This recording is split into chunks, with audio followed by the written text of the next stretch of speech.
नमस्कार दोस्तों, मैं हूं शिवकांत गौतम। स्वागत करता हूं आप सभी का कश्मीर फाइल्स।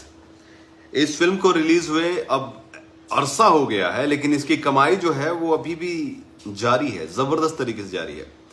ग्रॉस अगर इसकी इनकम की बात करूं, यानी वर्ल्ड वाइड इसकी इनकम की बात करूं, तो ये 300 करोड़ पार कर चुकी है। लेकिन अगर डोमेस्टिक की बात करें तो कहां पर है ये फिल्म।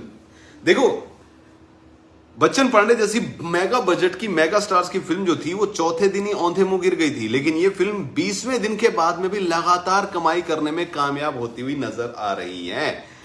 और इस बीच में RRR हिंदी वर्जन जो है वो भी बहुत भयंकर वाला चल गया है, शानदार तरीके से चला है।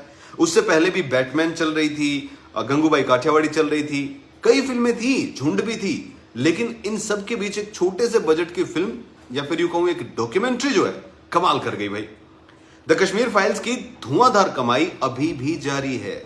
जहां बच्चन पांडे चौथे दिन 3.25 करोड़ पर आ गई थी, वहां पर अगर हम बात करें विवेक अग्निहोत्री की द कश्मीर फाइल्स, वो 20वें दिन भी 3 करोड़ का कारोबार कर रही है, जो अपने आप में काबिले तारीफ है। और 250 करोड़ का आंकड़ा इंडिया में, इसे अब कोई नहीं रोक सकता है। एसएस राजामौली की RRR रिलीज हुई 5वें दिन में उसने 600 करोड़ रुपए जो है उसका बजट पार हो चुका है, 600 करोड़ कमा चुकी है। कमाल की बात यह थी कि इतना कमाने के बाद भी फिल्म जो है अभी भी अपना जो लागत है उसको पूरी नहीं कर पाई। हालांकि ये फिल्म 2000 करोड़ तक जारी है, दिख रहा है, लेकिन हाँ ये जरूर है कि 600 करोड़ का भारी भरकम मुनाफा भी अभी इस फिल्म को बराबर नेक टू नेक लेके आया है। जहां कश्मीर फाइल जो थी वो पहले वीकेंड में सब कुछ खल्लास, आराम से पांव अपने टेबल पे रख के मस्त होके सो जाओ भाई, ये सीन वाला था। तो ऐसे राजामौली की RRR आने के बाद लगा था कि कश्मीर फाइल्स पर प्रभाव पड़ेगा, दबाव पड़ेगा, फाइल्स दब जाएगी, लेकिन ऐसा नहीं हुआ है। फाइल तो और भी उखड़ कर सामने आई है। हालांकि इसको राजनीतिक रूप से देखें तो पूरी तरीके से दिल्ली की सड़कें जो है वो अब गलियां भर गई हैं पोस्टर से। जहां एक तरफ अरविंद केजरीवाल के झूठ पे झूठ सामने आ रहे हैं, तो दूसरी तरफ बीजेपी वाले जो है वो इस मामले को पूरी तरीके से उठा रहे हैं। कश्मीरी पंडितों पर कितनी नौकरियां दी, किस तरीके से दी, ये सब खुल के भी सामने आ रहा है। और हमें यह भी पता चल रहा है कि 1990 के बाद से कश्मीरी पंडित जो हैं वो कितना दर दर भटके हैं, किस तरीके से उनकी दुर्गति की है इन सरकारों ने, चाहे कोई भी सरकार रही हो। आज अगर ये कहा जाए कि भाई कांग्रेस थी, बीजेपी थी, आम आदमी पार्टी, भाई सारी सरकारें आके आ चुकी हैं। 32 साल में तो हिंदुस्तान की हर पार्टी जो है उसका राज रहा है, चाहे वो छोटी लोकल पार्टियां रही हो, चाहे बड़ी पार्टियां रही हो। क्या बीजेपी, क्या कांग्रेस, क्या समाजवादी पार्टी, क्या बहुजन समाजवादी पार्टी, और क्या आम आदमी पार्टी, सारी की सारी पार्टियां रही हैं। चाहे हम बात कर लें हरियाणा की, वहां पर भी जो लोकदल पार्टी थी वो तक रही है 99 में। तो कश्मीरी पंडितों को तो किसी ने भी कुछ नहीं दिया है। तो अगर आज कोई उठा के झंडा और ठेकेदार बन रहा है तो गलत है। लेकिन इतना जरूर है कि देश में एक अलग सी जगह है, और ऐसे जितने भी बड़े बड़े कांड भारत में, हालांकि इससे बड़ा तो अभी हुआ नहीं, आजाद भारत का सबसे बड़ा एक पलायन था ये। या तो हम 1947 के बाद दर दर भटके थे, पाकिस्तान से हिंदुस्तान और हिंदुस्तान से पाकिस्तान गए थे।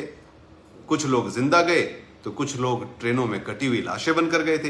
लेकिन कश्मीरी पंडित जो हैं वो आजाद भारत का सबसे बड़ी एक त्रासदी रही है, जिसमें 5 लाख लोगों को विस्थापित होना पड़ा।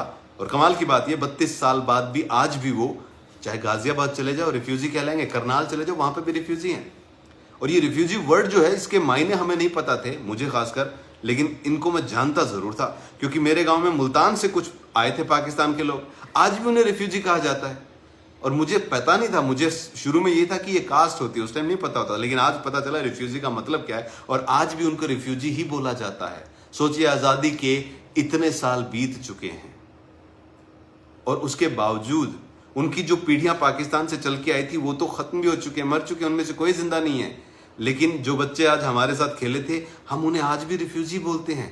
ये बड़ी शर्मनाक बात है। तो ये है हालात हमारे देश के। 32 साल से पंडित घूम रहे थे, अब उनको जो है न्याय मिला। 250 करोड़ का कलेक्शन वर्ल्ड वाइड हो चुका था। तरण आदर्श ने ट्वीट किया था, कश्मीर फाइल जो है 250 करोड़ की तरफ बढ़ रही है। इंडिया बिज अगर हम 20 दिन की बात करें तो 236 करोड़ 28 लाख हो चुका है। ब्लॉकबस्टर है फिल्म, 15 करोड़ में बनी थी, और अब जो है इस फिल्म को कोई नहीं रोक सकता है।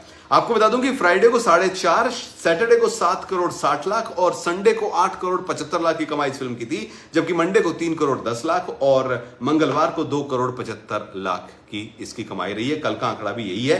तो कुल मिलाकर फिल्म जो है 240 करोड़ इंडिया में कमा चुकी है और वर्ल्ड वाइड 300 करोड़ पार कर चुकी है।